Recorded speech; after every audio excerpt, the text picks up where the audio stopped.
Akkam jirtu kabajamoota fi jaalatamtoota hordoftoota biiftuu Oroo akkuma jirtanitti nageenyi keenya kan kabajaatiif kan jaalalaa isin haa ga'u isiniin jenne tan suuraan oduu isaa kana qabannee dhiyaannee jirra hanga dhuma sagantaa kanaatti nu wajji turaan affeerraa kenna kun biiftuu Oroodha keessan jajjabeeffadha laayik sheer godhuu hin dagatina kallattimaan gara mata duree oduu amma qabadheetti yeroo dabru oduun jalqaba.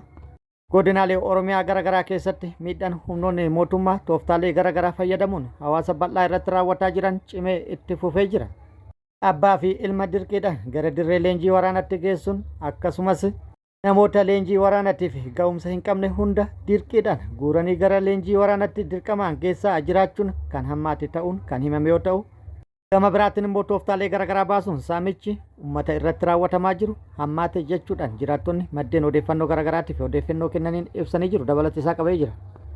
Oduun itti aanu oduu oolmaa Oromiyaati. Oduu oolmaa Oromiyaatti lolli loltoota mootummaatti waraana bilisummaa Oromoo gidduutti deemaa jiru akkuma itti fufetti jira. Waraanni bilisummaa Oromoo loltoota mootummaa maqaa sakattaa waraana bilisummaatiin bobbaatee dararaa garaagaraa hawaasa irratti raawwatti jedhee irratti hadheedhuudhaan haleellaa raawwataa jiru cimsee itti fufuu beeksisee jira. Mootummaan duula sakattaa gaggeessaa jiru cimsee itti fufee jira. Dabalata odeeffannoo kana qabadhee jira. Oduu biyya alaatti lolli baha giddu galeessatti guyyaa kaleessaa dhoohe hammaatee jira. Lola guyyaa tokkootiin miidhaan guddaan dhaqqabee jira. Muddamsuun guddaan uumamee jira. Odeeffannoo bal'aa odeeffannoo kanarratti qabannee jirra isin biraan geenna. Guutuu oduu wajjin kan turaan bariisoo ganamooti guutuun oduu wal duraa duuban akka itti aanu kanatti isiniif dhiyaatu. Godina lixa shaggaraa naabaa Tibbee ganda odaa gudayyaa iddoo addaa facaasee kooraa jedhamutti guraandhala 22/2026 murni nama nyaataa bilxiginnaa maqaa gibira funaanuu jedhu sababeeffachuun hawaasa gara gabaa deeman irratti saamicha raawwachuu maddeen himan. Lukkeeleen bilxiginnaa wal tumsuun daandii irra dhaabbatanii namoota gabaa galan eeggachuun tokkoon hawaasaa qarshii fudhatee galaa jiru. Irraa humnaan qarshii isaanii walakkaatti hirmaachuun kaan ammoo guutummaa guutuutti irraa fudhachaa turuun eeramee jira. Namoota maqaan isaanii Taarikuu Olaanaa, Fiqaaduu Garbii, Lammii Olaanaa jedhaman kan ammaaf namoonni lakkoofsaan danuu ta'an bifuma wal fakkaatuun saamamuun ifoomeera. Akka maddeen odaafifamanitti murni saamtota Koloneel Abiyyi Ahmed saamicha hawaasa Oromoo irratti raawwachuu wixinatanii bobba'an fedhii hawaasaa malee kaffaltii nagahee hin qabne daandii irra dhaabbatanii waan gibii keessa jiru mara gadi baasi jechuun hanga barbaadan fudhatanii harka duwwaa hambisuun hawaasa Oromoo jiruu fi jireenya isaa gaggeeffachuuf waan ofii qabu gurguree waan fedha isaa bitachuuf gabaa ba'ee jibbaa fi tuffii qaban ibsachuun gara jabina meenyaan guutameen saamaa ooluu himaniiru. Sirni bututaan bilxiginnaa kallattiinis ta'e al-kallattiin goleewwan Oromiyaa mara keessatti saba Oromoo dachee isaa irraa dhabamsiisuuf jecha shiftoota meeshaalee waraanaan deeggaruun uummata Oromoo irratti duguuggaa sanyii raawwachuu, hidhuu, mana jireenyaa isaanii irratti diiguu, gubbuu fi saamuun gara jabina hamaa raawwachaa jiru. Godina Qellem Wallaggaa aanaa Gidaamii keessatti loltoonni bilxiginnaa maqaa sakattaa waraana bilisummaa Oromoon magaalaa Gidaamii irraa gara ganda Beejoo jedhamutti bobba'an dargaggoota egeree biyyaa ta'an akkasumas daa'ima ganna 10 fi haadha tokko bakka tokkotti ija maatii duratti torbee kana keessa ajjeesanii deemuu jiraattonni ijaan argan eeranii jiru. Namoonni ajjeefaman kunneen badii qabaataniif osoo hin taane maqaa sobaa hariiroo waraana bilisummaa Oromoo qabdu jedhuun kan ajjeefaman yoo ta'u maqaan namoota kanneenis dargaggoo Kaliifaa Qarsee, Aadde Kuushii Dhaabaa, dargaggoo Balaachoo Xaafaa fi Faaris Jamaal daa'ima ganna 10 ta'uu eeruun jiraattota irraa qaqqabe ni addeessa. Jiraattonni dabaluun gocha rifaasaa namoota nagaa kana irratti raawwateen gaddaa fi rifaatu keessa galuu isaanii himuun aanichatti gochoonni waraanni bilxiginnaa maqaa hariiroo waraana bilisummaa Oromoo qabdu jedhuun jiraattota irratti guyyuu raawwatan daran jabaachuun egeree isaaniif yaaddoo hamaa keessa jiraachuun miira gaddaan dubbatu. Godina lixa Harargee aanaa Xulluu keessatti jaleewwan dhimma sabaa balfanii garaa isaanii gammachiisuuf dhama'an filannoo sobaa empaayerattiin ji'a caamsaa dhufu geggeessitu da'oo godhachuun saamicha raawwachuu himaniiru. Jiraattonni akka himanitti gaafa filannoo sangaa binnee qalla jechuun dirqamaan qarshii 1,000 irraa saamaa jiraachuu fi filannoo sobaa morkattoota hin hirmaachisne jaleewwan bilxiginnaa jedhan filachuuf fedha kan hin qabne akkasumas nama isaaniif ta'u paartii sana keessa akka hin qabne ibsan. Kana malees aanuma kana magaalaa Hirnaa keessa gareen saamtota waraana PP garee tokko irraa qarshii 20,000 maqaa deeggarsa paartii badhaadhinaa jedhuun afaan qawween doorsisanii saamaa jiraachuu itti dabaluun ibsanii jiru. Deeggartoonni fi tiksitoonni barcuma namtokkee Koloneel Abiy Ahmed daandii saamicha hawaasa Oromoo irratti geggeessan yeroo yerootti wixinachuun saamaa kan jiran kutaalee Oromiyaa cufa keessatti maqaa filannoo jedhuu fi kan biraa da'eeffachuun saamicha bifa addaa geggeessuu cimsanii itti fufanii jiraachuun ni beekama.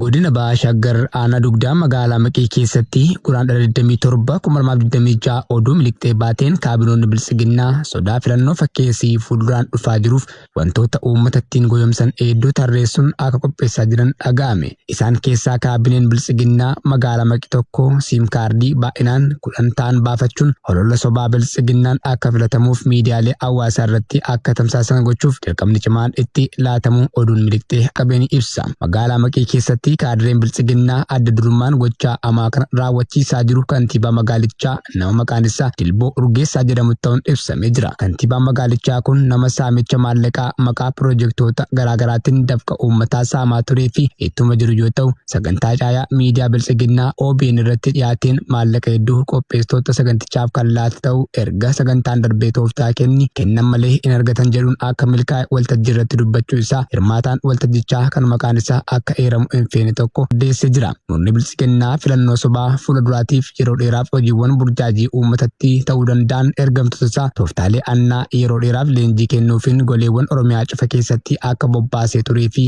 ammayyuu itti jiru irra deddeebiin Odoon itti aanu oduu oolmaa Oromiyaati. Oduu oolmaa Oromiyaatti lolli loltoota mootummaatiif waraana bilisummaa Oromoo gidduutti guutuu Oromiyaa keessatti gaggeeffamaa jiru akkuma itti fufeetti jira. Mootummaan humna guddaa bobbaasuun hojii sakattaa waraana bilisummaa Oromoo cimsuu kan beeksise yoo ta'u waraanni bilisummaa Oromollee humnoota inni bobbaasu hadheettiidhuudhaan haleellaa irratti raawwatuun miidhaa guddaa dhaqqabsiisaa jiraachuu beeksisee jira. Har'as lolli loltoota mootummaatiif waraana bilisummaa Oromoo gidduutti Oromiyaa bakkoota garaagaraatti gaggeeffamee jira. Lola bakkoota garaagaraatti gaggeeffame irratti waraanni bilisummaa Oromoo miidhaa guddaa humnoota mootummaa irratti dhaqqabsiisuu beeksisee jira. Haleellaa giddugala Oromiyaa bakkoota garaagaraatti akkasumas lixa Oromiyaa bakkoota fi aanaalee garaagaraa keessatti raawwateen miidhaa guddaa kan qaamatiif kan lubbuu loltoota mootummaa irratti dhaqqabsiisuun meeshaalee waraanaa hedduus irraa hiikkatuun injifannoo argadhe jedhee jira.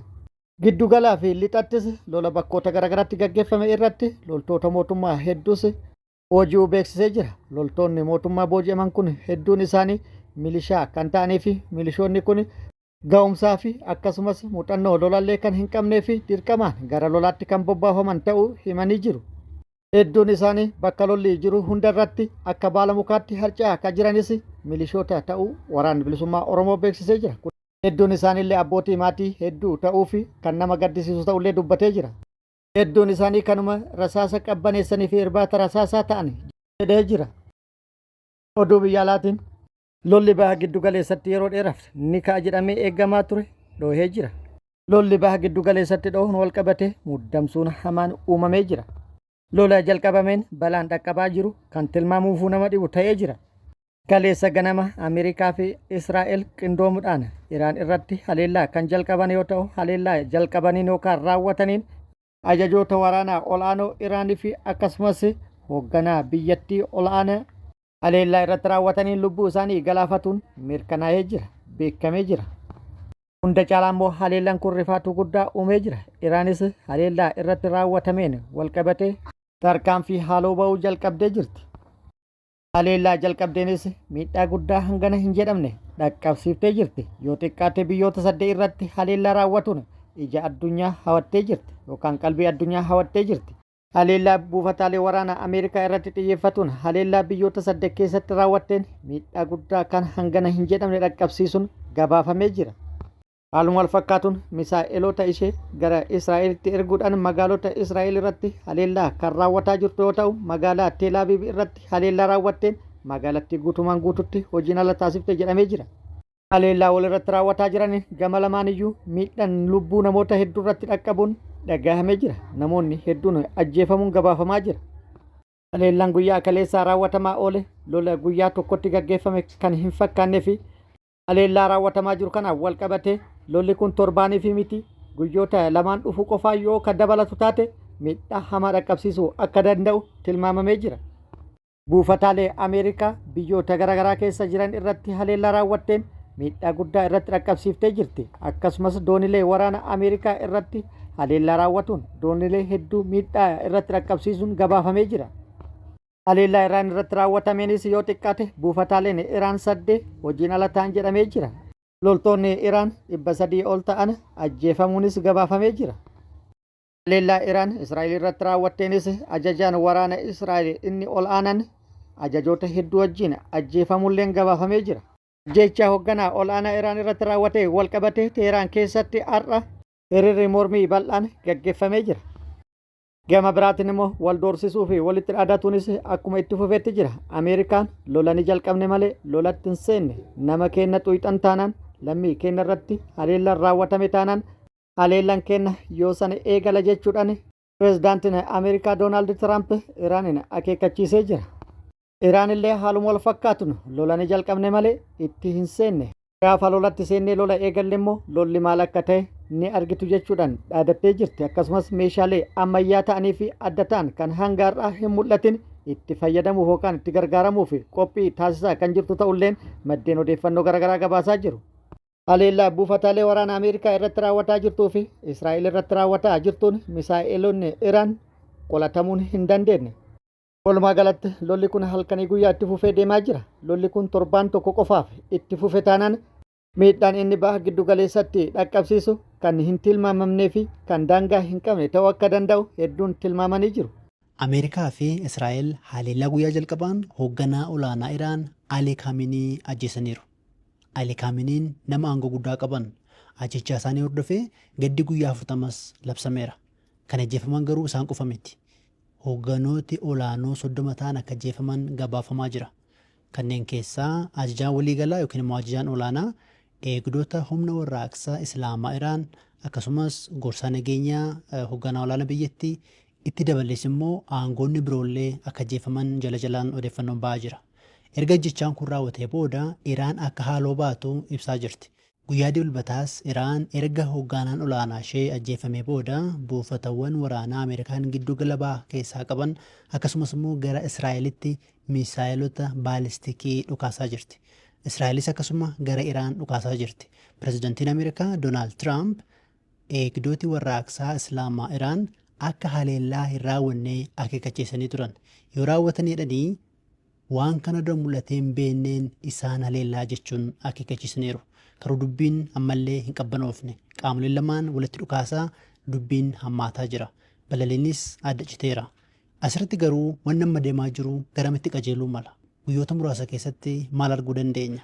Qondaalli ergama humna galaanaa gamtaa Awurooppaa Aspaayirsi sanbata kaleessaa akka jedhanitti dooniiwwan doonii kamiyyuu daandii Hormuuz akka darbuu hin eeyyamamu jechuun eegdota warraaqsa Islaamaa Iraan yookaan IRGC irraa akeekkachiisa argachuu ibse. Daandiin kun daandii boba'aa addunyaa irratti murteessaa ta'e yeroo ta'u oomishoota boba'aa gurguddoo galoo galaanaa kanneen akka Saudi Arabiyaa, Iraan, Iraaqii fi Yuunaayitid Arab Emirates galoo galaana Oomaanii fi galaana Arabaa waliin kan wal quunnamsiisudha.